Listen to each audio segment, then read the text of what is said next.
Thank you all for being here.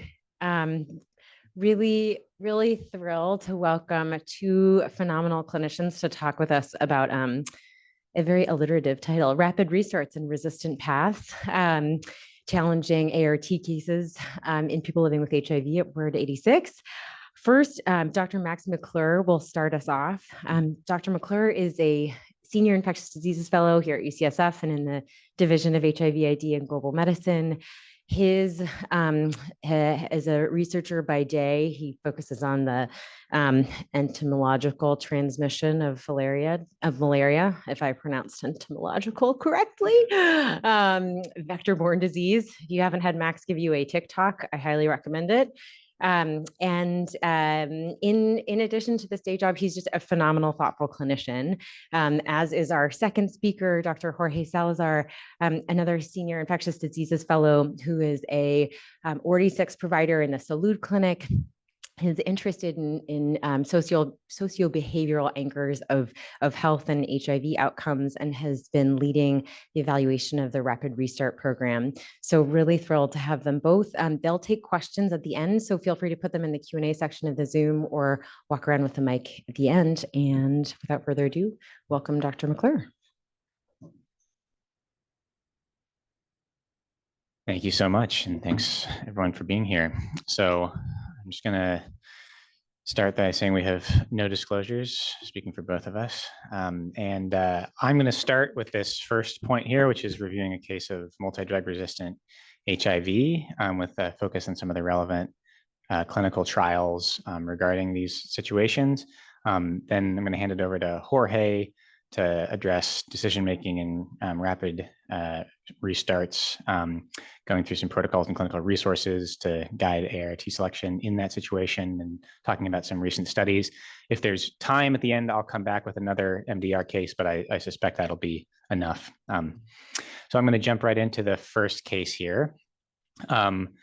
This is a 55-year-old man with hypertension and HIV. He is presenting to Ward 86 in early 2024, transferring care from another clinic. And his main question is, can I simplify my current regimen? And I'll get into what that regimen is in a bit, but he has a complicated HIV history, so we're going to spend some time on that. He was diagnosed in approximately 1993 in the US, and his early ART history is a little bit unclear. Records suggest that he was on dual NRTI therapy for part of the 90s. He thinks maybe on AZT monotherapy for some period of time. He was on some sort of therapy from 1997 to 2009, but we don't have those records, and he's not entirely sure what he was on. In 2009, he moved to the UK, and he started on BID darunavir, TDF-FTC, raltegravir, and travarine, and already suggesting that maybe they had some concerns about resistance, although we don't have exactly what they were thinking at that point or any resistance profiles from that time. And then in 2011, he has viremia. He's labeled as 4-class resistance with virologic failure, and he has cumulative genotypes that show 4 TAMs, an M184V, L74V, multiple major NNRTI resistance-associated mutations, 4 darunavir resistance-associated mutations, an N155H, and then for good measure, mixed tropism. So just to quickly review what this would mean for him. So this combination of RT mutations means that he doesn't have any fully active NRTI options. His NNRTI options are essentially nil based on what's available at this time with these NNRTI mutations. We'll get into a little bit more detail about what the exact meaning of the darunavir and INSTI mutations are, but we know that he's at least some significant resistance in both of those classes, and then Maraviroc is off the table. So given this situation, what I'm going to give you a little bit of information about what his clinicians switched him to at that point, which is that they had a regimen that included T20 and TDF-FTC. In 2011, though, I want to know what else might be reasonable to add on to this switch regimen, given that he has viremia on the prior regimen, which again was BID darunavir, TDF-FTC, raltegravir, and travarine. So the options are just BID darunavir, just dolutegravir BID, both of those, or adding len. So this is in 2011. In 2011. That's a very good question. Yes. Yeah. Well, or perhaps I was trying to be very tricky, but or not particularly tricky.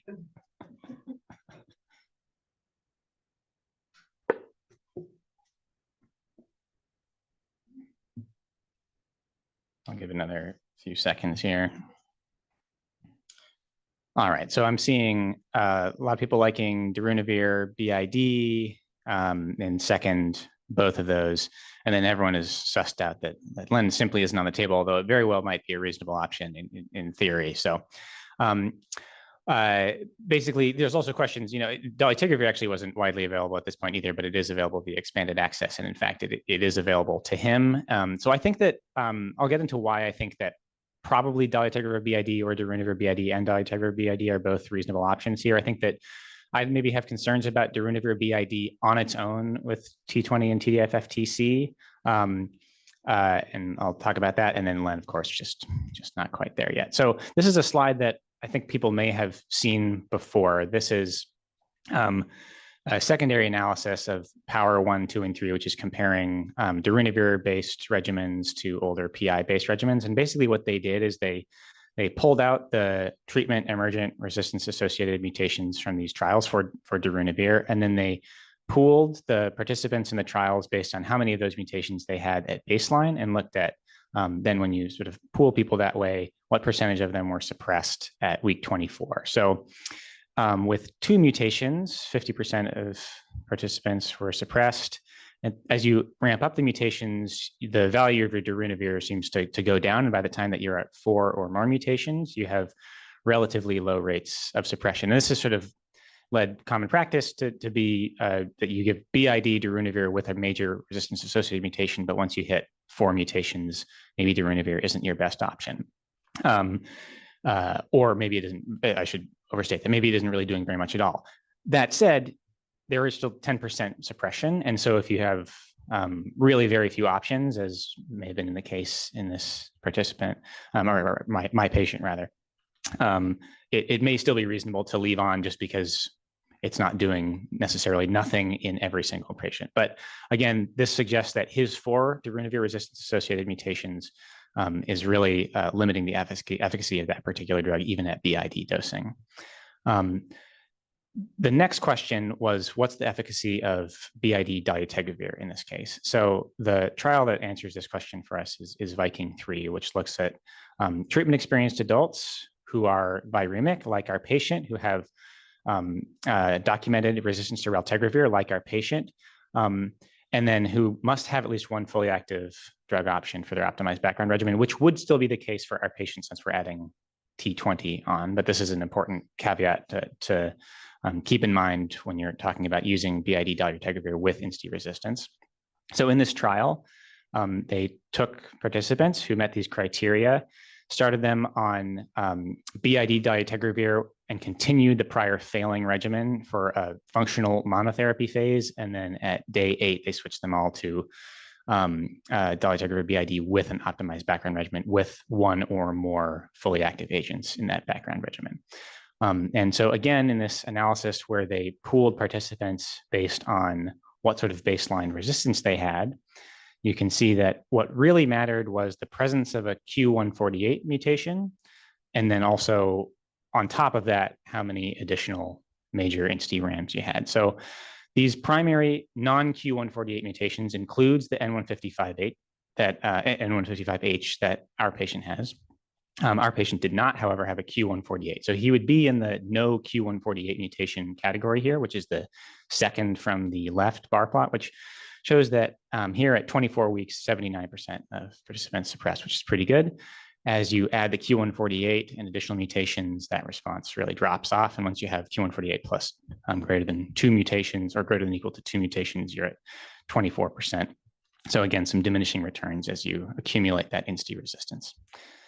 All of this is to suggest that dolutegravir BID, I think, would be an appropriate choice for him, probably would have a lot of activity. With a fully active agent in the optimized background regimen, you could make an argument that he didn't need anything besides your NRTI backbone, the T20 and the dolutegravir BID, although there's maybe some risk associated with that. And to be fair, this data would not have been available at the time that the switch decision was made. So in 2011, what's done is that he is in fact switched to everything. So the BID darunavir, ritonavir, BID dolutegravir, TDF-FTC, and T20. And he suppresses appropriately on the regimen. And then 1 year later, he actually stops T20 and remains suppressed. From 2012 to 2015 when he moves back to the US. He has rare blips, but really nothing of concern. And now from 2015 to 2024, he's in the US on the same regimen with no problems, and then finally comes to you. And as we said before, is asking whether he can simplify his regimen at all. And just to sort of remind everyone exactly how complicated this regimen is, it's 2 dolutegravir a day, a TDF-FTC, and then also it's 4 pills for the darunavir ritonavir BID because the ritonavir has to be dosed separately at this lower dose. So now that we're in 2024, what would be reasonable options for this patient? We've got Cabril plus Len. We've got just going to the dolutegravir BID and TAF-FTC, so basically just dropping the BID darunavir that we said maybe wasn't doing a lot, or taking that dolutegravir BID and TAF-FTC combo and adding either fostemsavir, itolizumab, or Len, or not poking the bear and not changing anything. I'm gonna move forward here and see what people are thinking. So I'm seeing Cabril, Len. I'm seeing a lot of Len love, very reasonable, I'd say. And those are really, so basically only the Len-based regimens are getting attention, which I think certainly I can understand. I would argue, I think, that Cabril Len has some risks associated with it. And I think that you'd be looking at functional Len monotherapy in this case, given the presence of the INSTI mutation and as extensive NNRTI resistance associated mutations. And we have at least some suggestion that that would be putting him at more risk for virologic failure, although our evidence is more limited than for some of these other combinations. I think that the dolutegravir BID and TAF-FTC combo, as we sort of talked about before, might be somewhat risky because he's no longer in that Viking 3 inclusion criteria. He doesn't have a fully active agent in his optimized background regimen. That said, he's not viremic anymore, and sometimes that makes a difference. He wouldn't need to suppress from a high viral load, but I think that there's risk, and as we know, when you tend to fail with dolutegravir on board, you tend to fail with dolutegravir resistance-associated mutations, and you run the risk of really losing that entire class.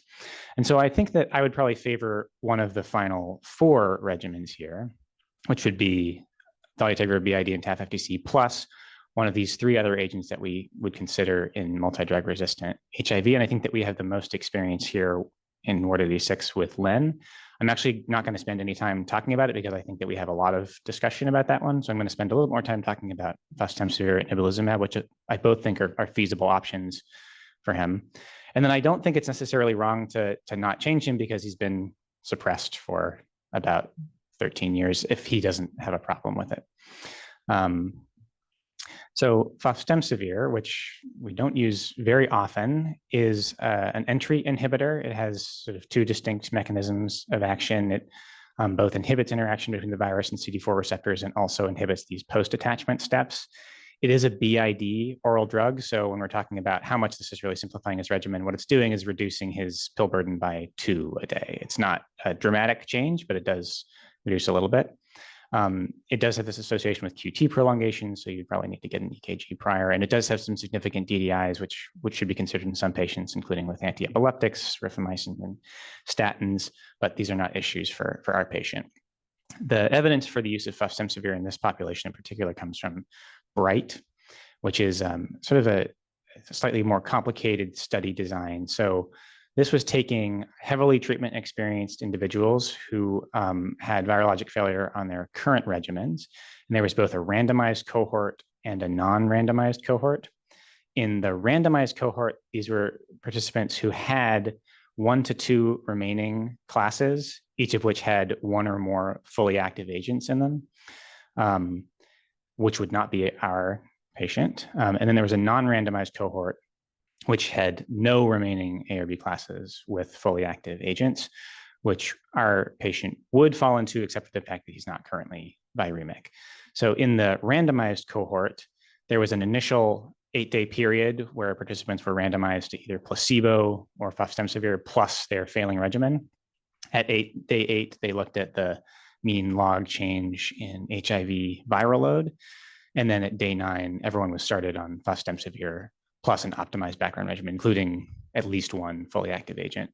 And then in the non-randomized cohort, people were just started on fostemsavir and as good a background regimen as possible from day 1. So in that initial analysis, looking at the mean log change in viral load, there was a significant difference between the placebo and fostemsavir, which is so far so good. But what did it mean for virologic suppression in the patients that look a little bit more like our participant? So first off, just to convince you that it is somewhat representative of the population we're interested in. This was a really heavily treatment experienced group. So the ARV classes are represented, that people have been exposed to, are represented on the bar plots on the left. And this is just showing that people had generally been exposed to all classes. This is true of our patient with the exception of the Maraviroc exposure. And then ARV classes exhausted in the non-randomized cohort, which are the blue plots. You can see that participants really had exhausted every ARV class, essentially, which is true for our patient as well. So what did response look like? This is at week 24 through week 96. This is virologic suppression. This is the plot on the left showing the percentage of patients who had virologic suppression in weeks 24 through week 96. And you can see that in the non-randomized cohort, which is the one that's perhaps more representative of our patient, and which are the green points and lines, you see fairly stable rates in the mid to high 30% range for suppression, which is not nothing. Perhaps you'd like to see higher rates, but given that these are highly treatment experienced, really patients with difficult multi-drug resistant HIV, it's an encouraging result. And you see higher rates in the 50s to 60% range in the randomized cohort where you have at least one additional fully active agent. And you see similar results just qualitatively in terms of immunologic reconstitution on fostemsavir, which is what the plot on the right is showing. And then just a brief note, after we've done the whirlwind tour of fostemsavir, on ibalizumab, which I think can be used in similar situations, but we tend to not reach for it very often just because it's a little bit more difficult to arrange. Ibalizumab is a monoclonal antibody that would block the virus CD4 interaction. It's given every 2 weeks as either an infusion or an IV push. And our data for ibalizumab in this context comes from TMB 301, which is a phase 3 trial in heavily treatment experienced adults. And these are the week 24 results, I think. Yeah, week 24 and week 48 results here in participants who basically would have been eligible for the fostemsavir trial. Again, you're seeing rates in the 40 to 50% range for virologic suppression, which is what's depicted on the left. And on the right, this is looking at this expanded access protocol where, in addition to the trial, additional participants were allowed to have access to ibalizumab. They generally would have met criteria for inclusion in the trial. They also have similar rates of suppression at week 24, 48, and 96. So basically, all of these are suggesting that in participants who have this multi-drug resistant HIV with, in this case, I should say, again, one fully active agent in their backbone, you're typically seeing the addition of this other agent, whether it's fostemsavir or ibalizumab, resulting in virologic suppression rates of approximately 50%, give or take 5 to 10%, one way or the other. And then lower rates when you don't have another fully active agent in the optimized background regimen based on the data from BRIGHT. And then again, we mentioned that LEN is an option here. I'm not going to spend too much time or any time really on LEN because we talk about it frequently, but I think a totally reasonable option for him. So after all of that, as is often the case, he actually decided that he didn't want to make any changes, and he has referred to remain on his prior regimen, which I think, again, is completely reasonable. He had initiated the conversation around regimen simplification, but he's been taking this number of pills since 2012, and it really hasn't had a problem from his HIV management perspective, and ultimately decided that he would rather continue taking the regimen he was used to than try something new at this point, although he's still thinking about his options. So some take-home points there. I would say that darunavir BID offers diminishing returns when you're above 3 major darunavir resistance associated mutations, but it is worth pointing out that it's not 0% efficacy at 4 or more. And so when you're really reaching for options in multi-drug resistant HIV, I don't think it's necessarily unreasonable for it to be part of a regimen, but you really need to think long and hard about it. dolutegravir BID can be effective in participant or patients who have exposure to first generation INSTIs and have had failure or have resistance associated mutations, as long as you're not talking about a Q148 plus multiple mutations on top of it. But again, keep in mind that the data from Viking 3 requires the participants to have one fully active agent in that optimized background regimen. And then both fostemsavir and ibalizumab, and of course, I should say len, can be effective additions to regimens in multi-class resistance HIV. So I'm going to stop there, and I'm going to hand it off to Jorge, and then we can take questions if people have them at the end.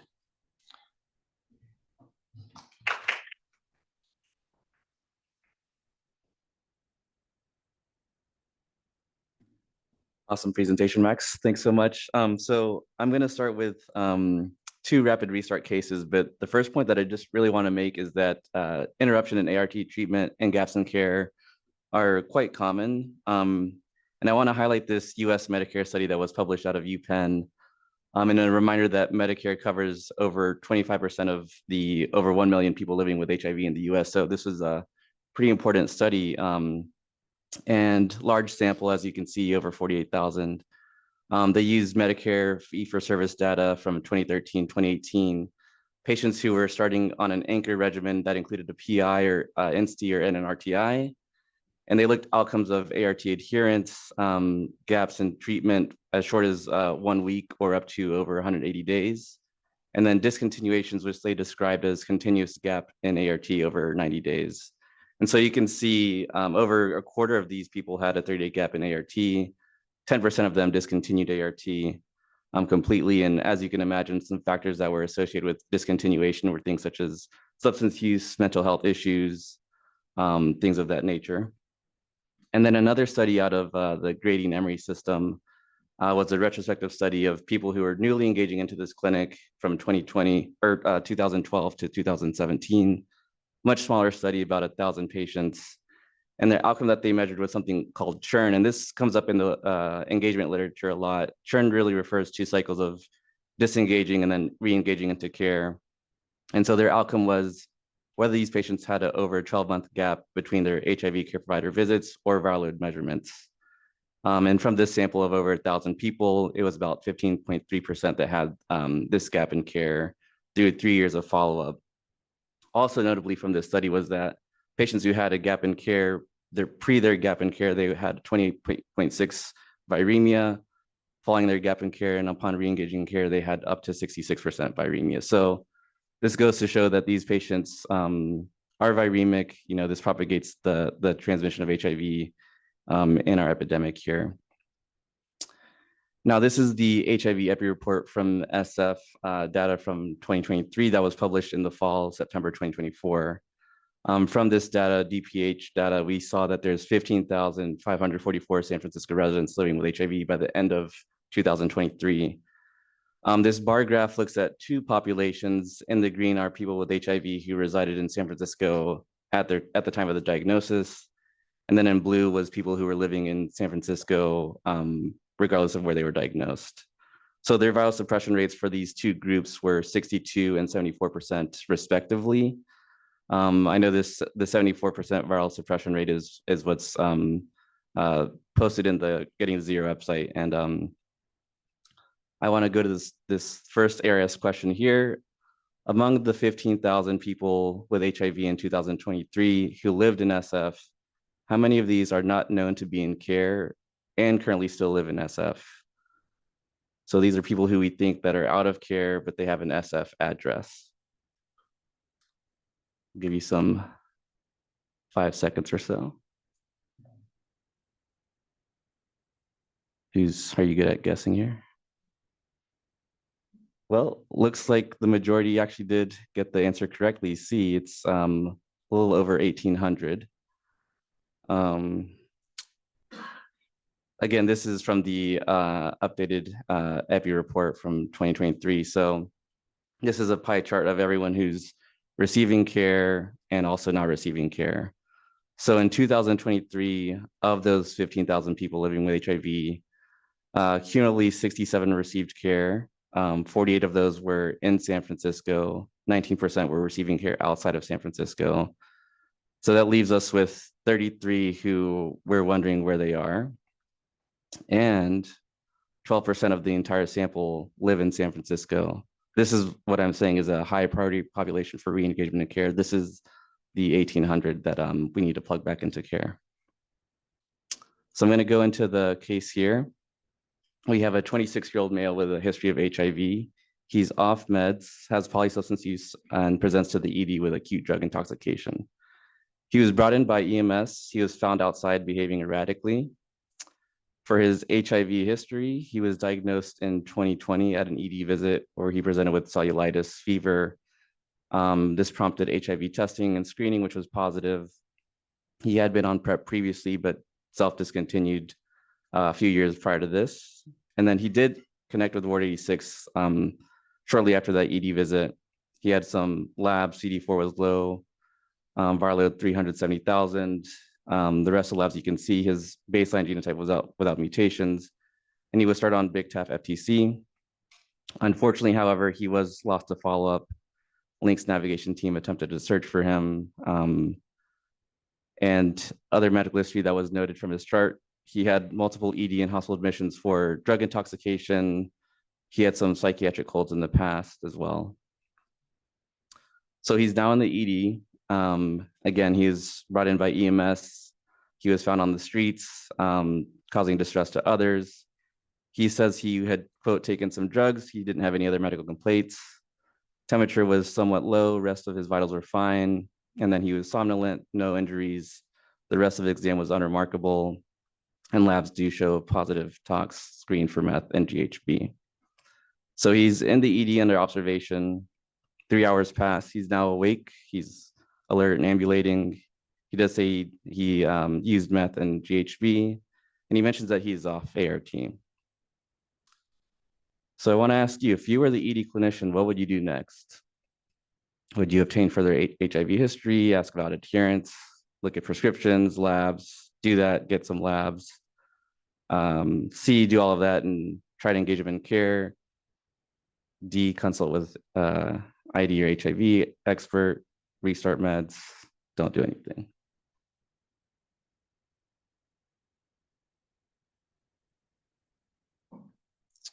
All right. So 100% wants to consult as for HIV guidance and a few other choices here. Okay. So I think the two most correct answers, in my opinion, would be to get history, maybe get some labs, and really try to connect to get resources to connect to care. And here where we do have resources, we have an ID consult team. You can reach out to guidance. E, I highlighted in yellow because we do in fact see sometimes EDs restarting meds for whatever reason. Here you could imagine this could have happened in this scenario. We have Ward 86 right across the street. This could have been a very feasible outcome here. F, the point is that I just want to emphasize that we should always strive to start ART. Of course, you need to have the right conditions for this, but there's always a goal to have meds, people on meds as much as we can. So there was a lot to unpack for this case when I was reviewing this, and I was just thinking that, you know, we have data, there's a lot of people out of care, off meds, they're presenting to various places, EDs, urgent care. This is going to happen lots of times. So how can we think about this case and the ED involvement, and what might the barriers to care be in just simply restarting meds at this situation? Well, some examples are just there's limited capacity for ED physicians. They're dealing with more life-threatening issues. They may not have the knowledge to restart meds. They don't have the knowledge to look through resistance data. Even if you have all that, you could prescribe an ART, but then you'll run into insurance issues. Another factor, huge factor, is what is going to be the linkage to care plan? You need resources, navigation, and if you prescribe that and they fall out of care, you know, we might propagate treatment emergent resistance to this time. However, there is data that rapid ART for new diagnosis in the ED can be possible, and I want to present this study. This was from Highland Hospital and San Leandro ED, where they screened close to 15,000 patients newly diagnosed with HIV. through their eligibility criteria, they came down to 106. And obviously this involves multiple stakeholders, lots of expertise to develop a protocol, um, some funding sources. And so, but why did this work? There was a designated clinical operations lead available 24/7. They had dedicated HIV navigators working full time.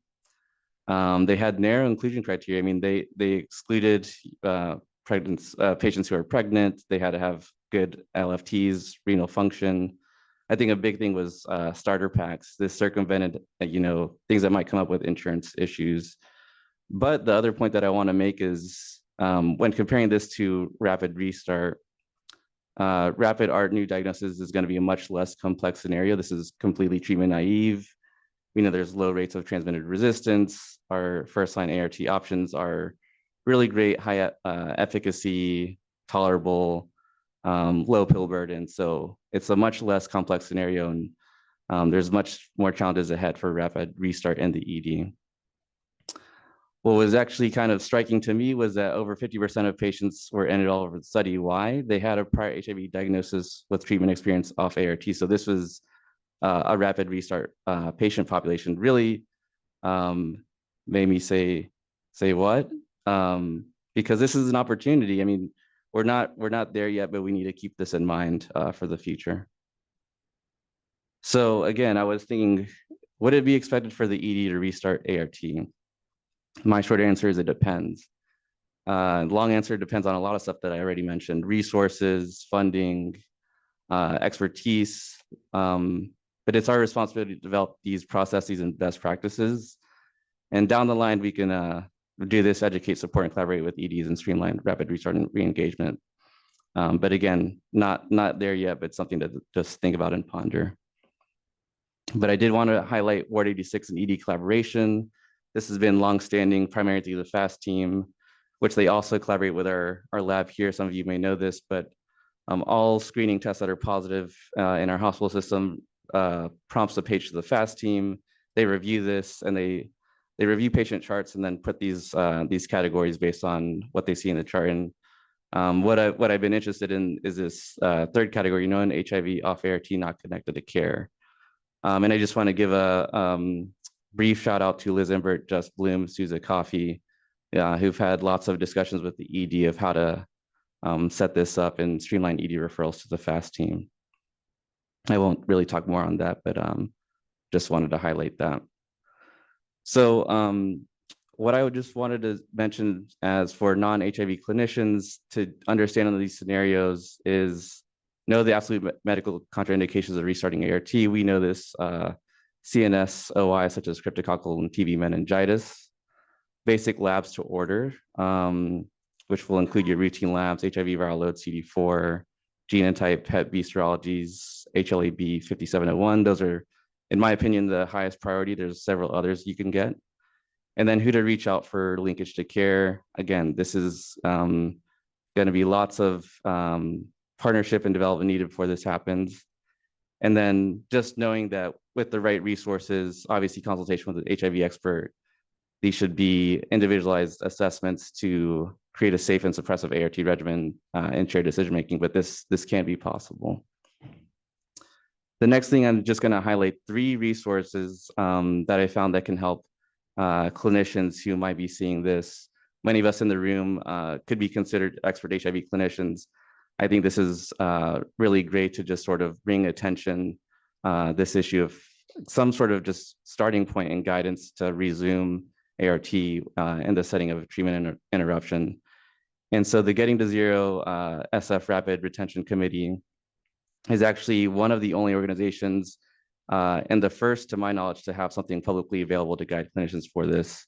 They have recently updated this protocol in May of 2024.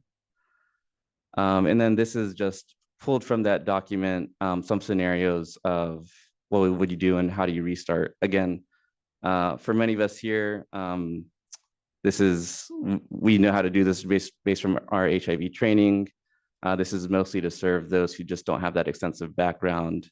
In reality, we can't all create numerous HIV experts to combat the epidemic, but we should create these basic informations to support people and try to understand. So the first part here is the most simplest case. Someone's been taking their first or second regimen. There's no resistance. You have these options here. Down below that is when it gets more complex to think about, and you will require some consultation. The only other document that I found was out of New York State Department of Health. And they have a section of how to think about restarting ART after treatment interruption.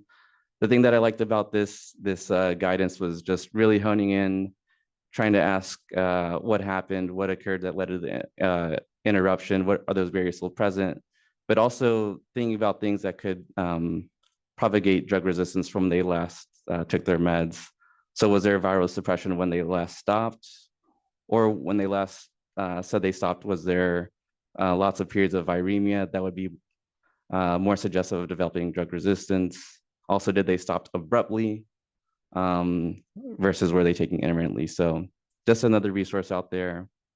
And then lastly is the National Clinician Consultation Center. This is from our colleagues, UCSF Family and Community Medicine Department.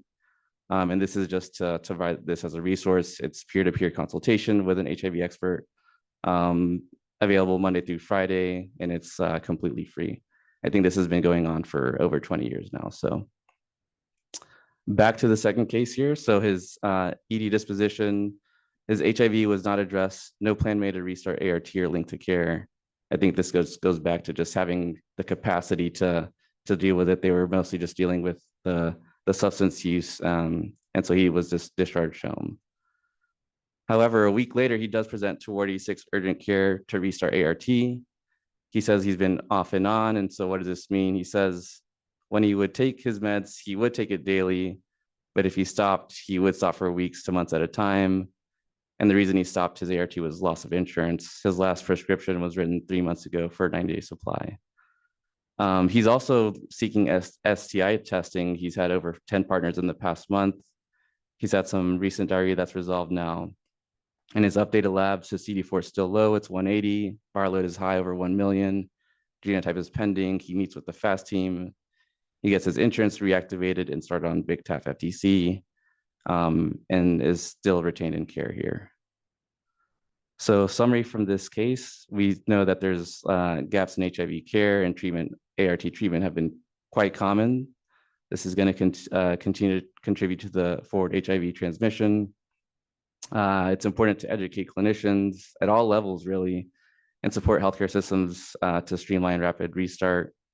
And then I highlighted a case of rapid ART in the ED for new diagnosis. We see that it's resource intensive if possible, not prime time for rapid restart, but something that I've just to keep in mind for the future.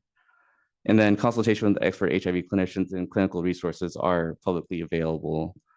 And again, restarting ART is only one part of the story. And I'll go to the next part here. So this is a 51-year-old male with HIV off ART. He presents to Ward 86 urgent care for rapid restart.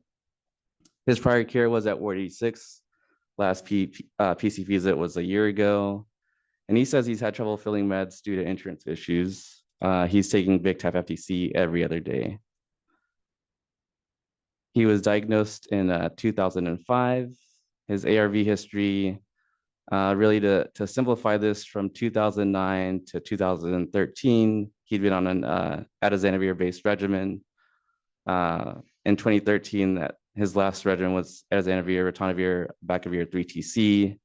He had on and off adherence, at some points suppressed, some points he was viremic. From 2013, 2018, he was off ART completely. 2018, briefly on Big TAF FTC, and then again, 2 years, 2018 to 2020, he's off ART. April 2020, he has restarted on Big TAF FTC, and then since then, he does have on and off adherence. Again, some of our loads suppressed, some are elevated. And his last labs were 7 months ago. His CD4 is 70 with a viral load that's suppressed. And he's had 2 genotypes through throughout this time. In 2014, when he was off ART, and then in 2020, shortly after he restarted Big TAF FTC, he had a genotype. Both of those didn't show any resistance.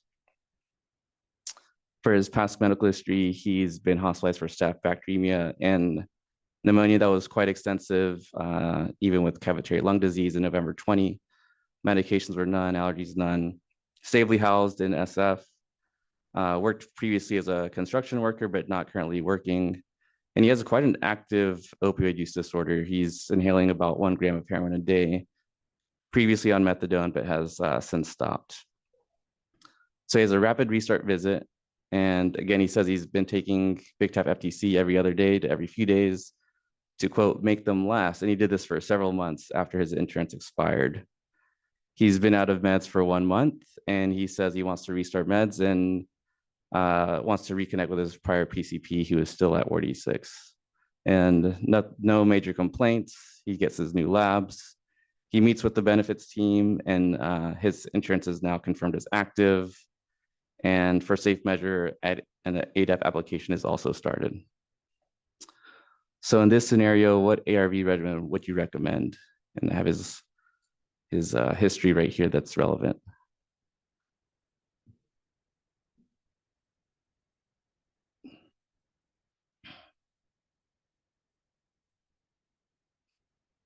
I'll go back here.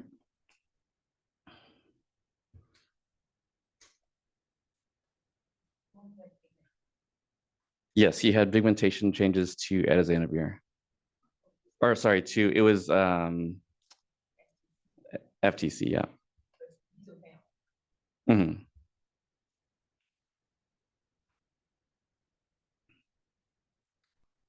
All right, looks like a majority are going with Drunivir type FTC.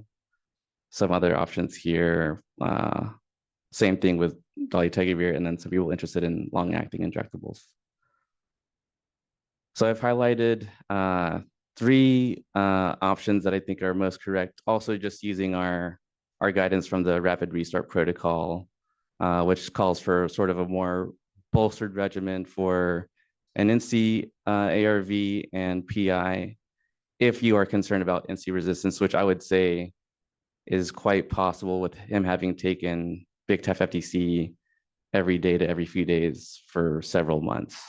And at this point, we just don't have lab data. So for safe measures, an augmented regimen that would be B, D, or E, I think are pretty good. Long-acting injectables, we still don't know about the NC resistance, whether he has that or not. And we still don't know how well engaged in care he will be. So I put a star by B because this was actually given to him in reality, probably because he was familiar with Big Tap FTC and was okay with taking Drunivir as another one. So his labs was CD4 of 157, viral load over 600,000, CBC with pancytopenia. His genotype eventually came back with no major RAMs. He did have a new NC mutation L74LI, but just a polymorphic mutation and doesn't lead to any resistance that we know of. So now I'm just going to go through some rapid restart programs and their outcomes. And this is just to mention that there's been multiple rapid restart programs over the past 10 years or so, some from Atlanta. 2 of them have been reported in Croy from actually a former UCSF ID fellow, Kate Pearson. That was San Francisco AIDS Foundation data. Also data from Baltimore. And then this AIDS 2024 abstract out of Chicago, which I'll actually talk about in a few slides here. But basically the key takeaways, these are all evaluating primary outcomes of viral suppression. There's small numbers, they're all single center studies. There's lots of attrition, lots of follow-up seen. This goes to show that retention is really needed for these populations. So the first one I'll talk about is out of UC San Diego. This was reported in JADES in the fall. This is a prospective open label randomized controlled trial of something called InstaCare, which was their intervention. I'll talk about that in a little bit. And rapid restart, which they defined as ART start within 7 days of reentry to care. So these were adults with HIV, out of care, meaning they were off ART for at least 2 weeks, plus they hadn't had a visit in 6 months, or they had more than 2 viral loads that were detectable over a year, or they had at least 2 missed PCV visits over 18 months. So insecure intervention, they define this as, in the paper, complex intervention integrating 60 minutes for health behavioral intervention. Again, I'll go through this. And then everyone had these standard of care support services, free transport, peer navigation. They had access to mental health services, a case manager, social work, medication assisted treatment, pharmacy. They were all given incentives if they participated in the study. And then this was the 60 minutes for health. Essentially, this was a behavioral intervention given over 60 minutes, as the name suggests, with 4 theory-based discussions presented in an interactive workbook. So section 1, as you can see, focusing on my physical health, that was 10 minutes. Section 2, focusing on emotional health, 20 minutes. Section 3, building on my HIV care history, 15 minutes. Section 4, achieving my personal health goals, 15 minutes. All of this had been studied previously, and the goal is just to create positive motivations, behaviors to support retention, engagement, and one's in care. And then it leads to sort of an action plan over 6 months, as they're also working with the clinic and doing all the other standard of care support stuff. So they had 52 patients in their sample, randomized 1-to-1. In the control group was rapid restart and a diet nutrition intervention, and then 60 minutes for health, 26 patients there. Really a low income patient population, lots of substance use, alcohol use, depression. Things that I just wanted to highlight again that I already mentioned was high loss to follow-up in both groups. Their viral load data, something else that I've been looking at, but for those that remained in the study, at least they were able to capture viral load data, which was an also important measure to do in these studies. Table 2 is their study endpoints of loss to follow-up, engagement and care, and virologic suppression. And what I wanted to highlight is that overall, the majority of loss to follow-up occurred pretty early in the study by week 24. So if you look at the loss to follow-up column, week 24, the total end, 45% loss to follow-up. That's almost half the samples already lost to follow-up within 6 months. In the bottom bar graph, we have the outcomes by week 24 in loss to follow-up, engaged to care, and then suppressed. And in the black is the control group, gray is intervention. You can see in the intervention group, higher loss to follow, 52%.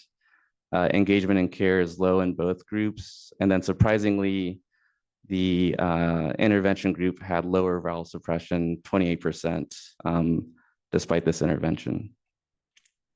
The next study is out of Chicago. This was presented in ID Week previously, and then an updated abstract at the AIDS conference called the Comeback Study, supported by Gilead, I believe. So this is a re-engagement and rapid restart study in Chicago. Not sure when they restarted ART, whether it was same day, whether it was within 5 days or 7 days, not mentioned here. But prospective 48-week study. Again, adults over 18 off ART for 2 weeks without renal impairment or resistance. And here, they met with a retention screening, or they had a retention screening assessment, and then they met with a retention specialist. And they were classified into tiers of needing case management support as either minimal, moderate, or advanced. Here are their baseline demographics and traits. Median age is 37, mostly cis men, majority Black at 91%. The median time off ART was 5 months. And then at baseline, 70% needed minimal case management, 20 needed moderate case management, and then 1% needed advanced case management. Their outcomes, so they enrolled 100 patients, 64 completed the study. But in terms of viral suppression and their intention to treat analysis, only 48% reached viral suppression. In their observed analysis, it was 75% viral suppression. And then they did notice a lot of transitions of case management from minimal to advanced by the end of the study. And then we have our Ward 86 rapid restart outcomes from a cohort from 2020 to 2023. And we really looked at viral suppression within 6 months and re-engagement in care within 6 months following rapid restart. This was a retrospective study using EMR data. And we also looked at very similar patient populations, adults, treatment experience, out of care, meaning they hadn't had a visit in 6 months, or they had at least one missed visit, and then they were reporting off ART. So in our sample, we had 141 patients who completed a rapid restart visit. On the left, I have the viral suppression outcome. On the right, I have their re-engagement. But first, we'll look at viral suppression. So basically, we only looked at people who had a baseline viral load measurement and who were viremic at baseline. And from there, we looked at people who had follow-up viral load. When we took into account those patients that met those criteria and had follow-up viral load data, we saw 79% viral suppression. And then when we included missing follow-up viral loads as being viremic, this came down to 57%. And in terms of re-engagement in care, 33% met that criteria, meaning that they had one PCP visit within the first 90 days, and then again, another visit in the 91 to 180 day period.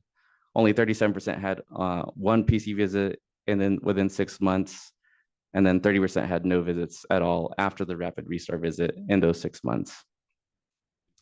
So going back to our case, he was started on Big Tap FTC plus Cobi. He was also on Bactrim prophylaxis for PJP. Saw his PCP 3 weeks after rapid restart. He's taking his ART, no issues. He does report a new cough, but no fevers. And again, as I mentioned, his heroin use was quite active, still using daily. Has also used some crack. And then he has lost to follow-up after this. The clinic has tried to reach out to him extensively, but no contact with clinic since then.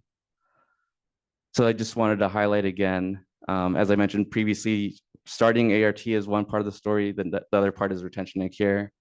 And I like what's mentioned in this, the paper from Emery and Grady's domestic rapid entry programs will need to be adapted to support the weakest point in our care continuum, which is retention and care. And then I will leave with this, which is, I won't go into details about this. We're quite familiar with our pop-up program and then the Max Clinic in Seattle, which is another low barrier clinic. But from the ED literature, there's evidence-based medicine for substance use navigation for people who present with substance use disorders to the ED. But my take-home message here is, you know, these are evidence-based studies that, you know, have a relative application to our rapid restart population, and sort of thinking about these things and how we can support rapid restart in this. So our summary, restarting ART is only one part of the story. With appropriate expertise and resources, possible and feasible to restart ART same day.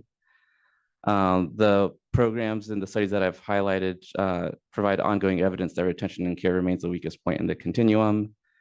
And then, as I just mentioned in the previous slide, we can learn from other programs that had success in improving engagement and retention and care. And with that, I'll give some acknowledgements.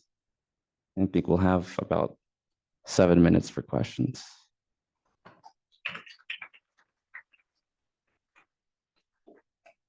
Thank you so much, both of you. Phenomenal talk. Sorry, bring the mic on. Questions in the audience?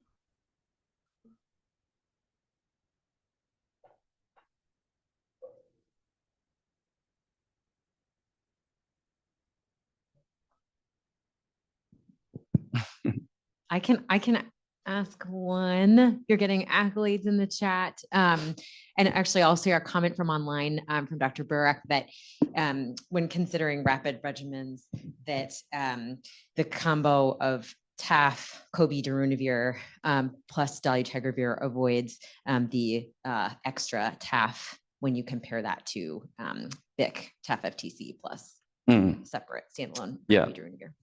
That's a good point. Appreciate that. I will ask you a question. Maybe okay.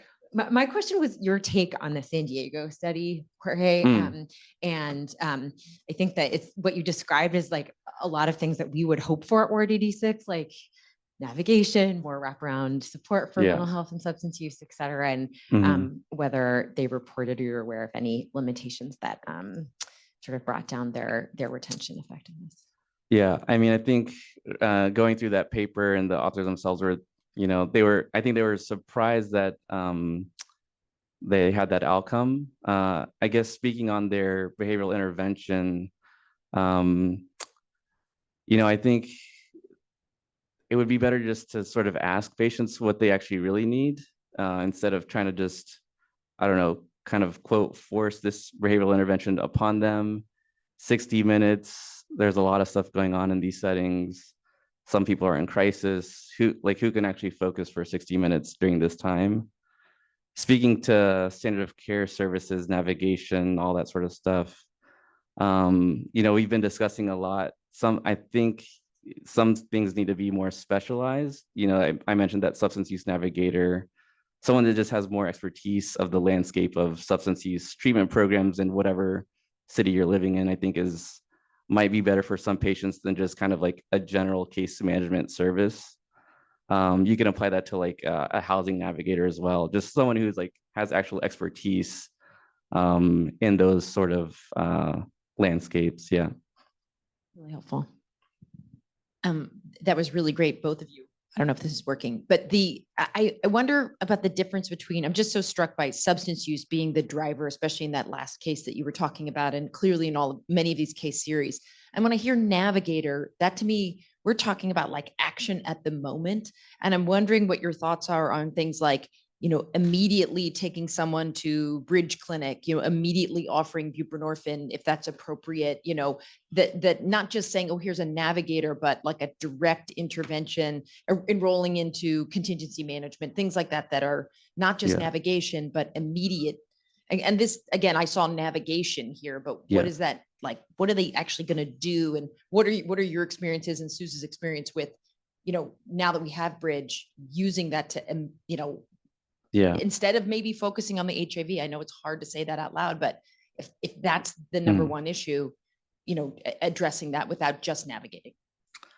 Yeah, I think it's like, just having some sort of background education. So a peer navigator can talk to a patient one-on-one, provide like more counseling and education that gives them more time to talk about what these treatments are.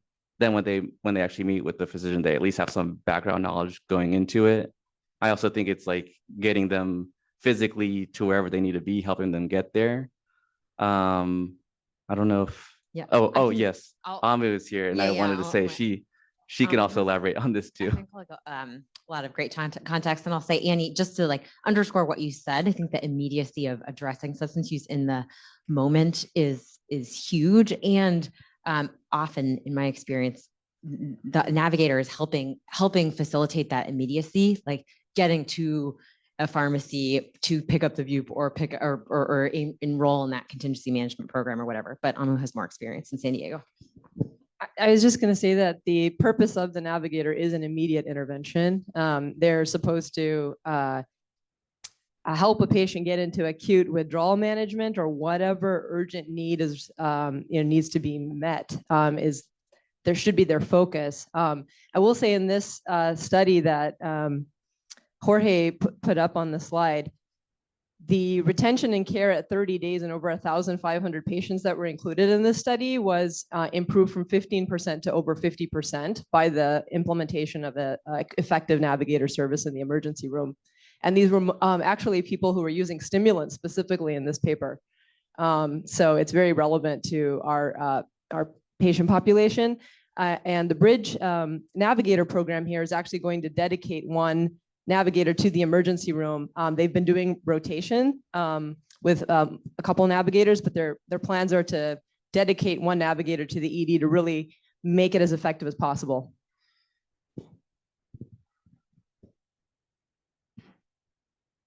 Any other questions or comments?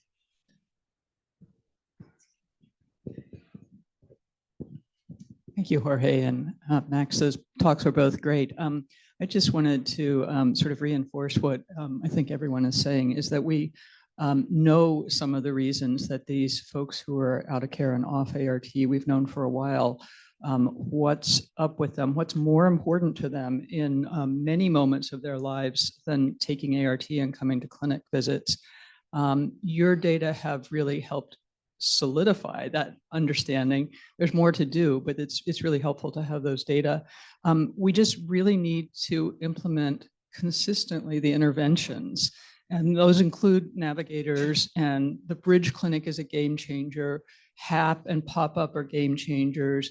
And we need to sort of keep going with the mental health, housing, substance use, getting to whatever is priority, poverty, you know, whatever the priority issues are in the folks' lives, because they want to take care of their HIV. They really do, but it's not as important as some other things in their life at this particular moment. Yeah, thank you, Souza. What a great comment. We are at 9:30, but I want to ask one last question from Dr. Bloom. It's fantastic. Can you speak to the role of cultural humility and cultural linguistic concordance of the care team in re-engagement and retention? Does she, I don't know, I guess I can't ask Jess again, but at Ward 86 or just in general? Maybe if you have thoughts about either would be fine. Yeah, I mean, I think that is an important thing to understand, especially in our patient population. The sample of 141, a third of those were Latino or Latina ethnicity. Yeah, I didn't show this result, but from the viral suppression outcome, what was significantly associated with non-viral suppression was being Latino or Latina. I think, you know, that needs to be studied more heavily, especially in our patient population. And that just needs to be studied all around just to actually understand what's driving that, because, you know, we have bilingual, bicultural staff at all levels, like the front desk, nursing, social work, the providers, all of that. You know, my feeling is like these patients feel at home, but something else is driving their lack of achieving viral suppression, and it's probably just care that their healthcare engagement outside of our clinic, you know, like navigations to pharmacy or like insurance issues, like going to the Medi-Cal office, things like that, applying for general disability. Those things they need that to be retained in care, and there's probably just some barriers to those places. Thank you both for a fantastic session. Let's give them another round of applause.